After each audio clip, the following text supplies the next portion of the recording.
विद्यालय शिक्षा बोर्ड आज अपनी 10वीं कक्षा ने सेकेंडरी क्लास का रिजल्ट डिक्लेयर करने जा रहा है।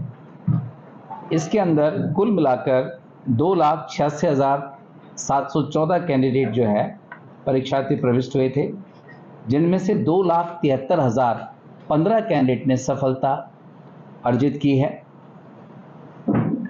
इसमें एक बात बताना चाहूँगा कि इस बार का जो परीक्षा परिणाम है वो 95.22% रहा है। अगर आप देखें तो पहले की तुलना में 2023 में ये 65.43% था और 2022 में 73.18 था, जो बढ़कर इस बार 95.22% हुआ है। इस परीक्षा के अंदर जो छात्रों की पास प्रतिशत है वह 94.22 और छात्राओं की जो है वो 96.32 है।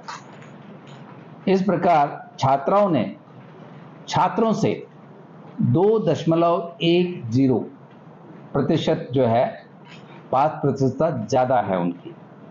ग्रामीण क्षेत्र की जो पास प्रतिशत है वो 95.24 है, जबकि शहरी क्षेत्र की है 95.18। प्राइवेट विद्यालयों की जो पास परसेंटेज है वो 97.80 है, जबकि राजकीय विद्यालय जो हैं उनकी पास परसेंटेज 93.19 है। पास परसेंटेज के मामले में पंचकुला जो है डिस्ट्रिक्ट वो टॉप पे रहा है, जबकि नूंह जिला सबसे नीचे के पायदान पे रहा है।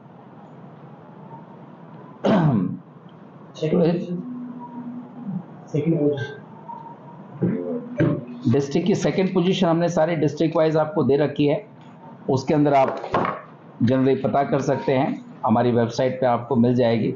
सेकंड पोजीशन पे वैसे डिस्ट्रिक्ट रेवाड़ी रहा है जी। सर, स्टेट में टॉपर इस बार डिक्लेयर किए? टॉपर हमारी अपनी राष्ट्रीय शिक्षा नीति को देखते हुए सिस्टम के हिसाब से जैसे हमने सीनियर सेकेंडरी में टॉपर नहीं दिए, तो इस तरह से इस बार भी हमने टॉपर नहीं दिए हैं। सर, बढ़ोतरी रिजल्ट में क्या कारण मानते हैं?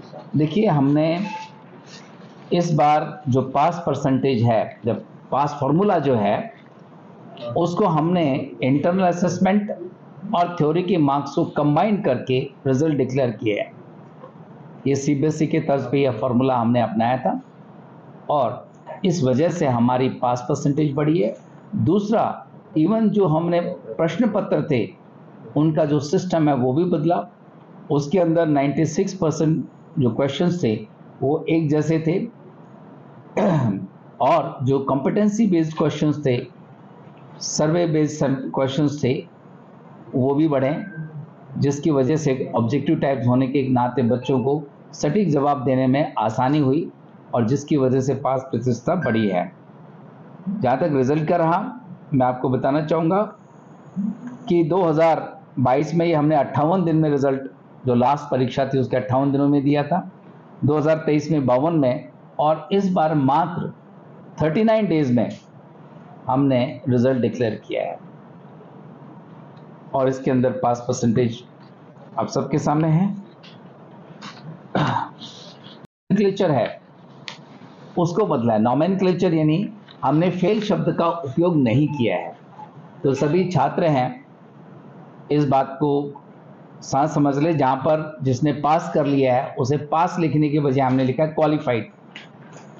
जहाँ पर किसी की कंपार्टमेंट है हमने उसका लिखा है EIOP यानी eligible for improvement of performance. और जो स्टूडेंट 2 या 2 से ज़्यादा सब्जेक्टों के उत्तीर्ण नहीं हुए हैं या जिसे हम कहते थे फेल, उसकी जगह हमने शब्द का उपयोग करा है ER यानी इसेंशियल रिपीट।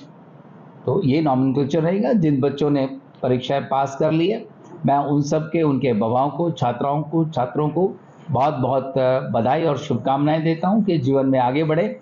और जो स्टूडेंट उत्तीर्ण नहीं हो पाए हैं उनके लिए थोड़ी सी चुनौती है। मैं उनसे कहना चाहूँगा कि वो निराश ना हो, उनका साल कतई बर्बाद नहीं होगा। जून आखिर में, जुलाई के पहले हफ्ते में फिर दोबारा वो अपनी परीक्षाएं दे सकेंगे।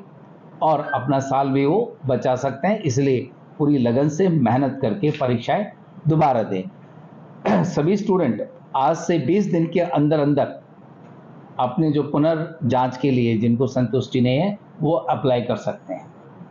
तो ये आज का रिजल्ट है। बहुत बहुत धन्यवाद। सर जो जून जुलाई बहुत जल्द ही उसका नोटिफिकेशन आ जाएगा। 15 से 20 दिन के अंदर अंदर उनका नोटिफिकेशन 10-15 दिन में जा 20 दिन के अंदर में नहीं इसमें नहीं भरेंगे। उसके बाद रिजल्ट आने के बाद तभी हम उसकी डेट बताएंगे और कैंडिडेट अपने जो है फॉर्म भर पाएंगे उसको। सर इसमें एक बता दें कितने फर्स्ट डिवीजन है, कितने मेरिट है, कितने सेकंड है? देखिए वो भी हमने डिक्लेयर नहीं किया है। हम इतना बता सकते हैं कि कितने पास परसेंटेज हैं, कितने क्वालिफाइड हैं, तो बताया ठीक है ना। प्राइवेट का भी बता दिया, सब बता दिया, एचओएस का भी बता दिया हमने आपको, ठीक है ना। तो ये सारे के सारे जितने डेटास थे आपके सामने बोर्ड ने रख दिए, डिस्ट्रिक्ट वाइज भी, और सब के सब हमने बोर्ड की वेबसाइट पे डाल दिए हैं।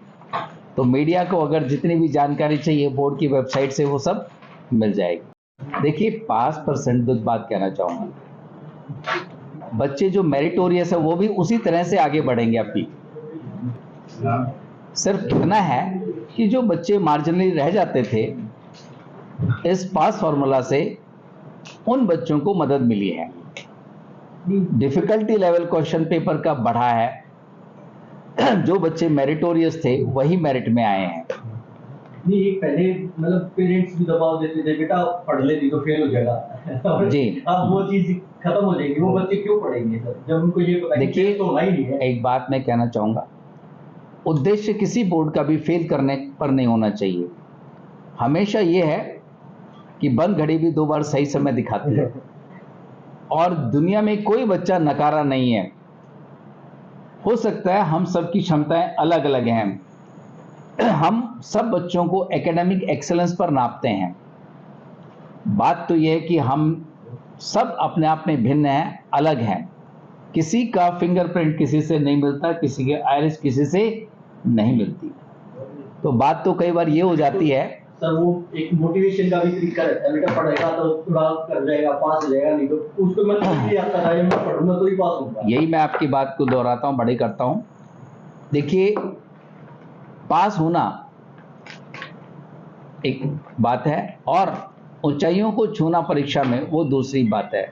आज हर परीक्षा में बैठने के लिए आपको कॉम्पिटिटिव एग्जामिनेशन का फॉर्म भरना पड़ेगा, और कब किस बच्चे की लगन कब जाग जाए आप कुछ नहीं कह सकते। 3rd डिविजनल बच्चे भी ऐसे हैं जो आईएएस टॉप कर जाते हैं। देखो ये तो हम भी पता है कि 10वीं और 12वीं के मार्क्स फ्यूचर में कभी काम नहीं आते जी। एक एडमिशन ही होगा अगर हम आगे जॉब के लिए ट्राई करते हैं नहीं आएगा, आप इलेक्शन लड़ पाओगे, ठीक है ना। क्यों नहीं?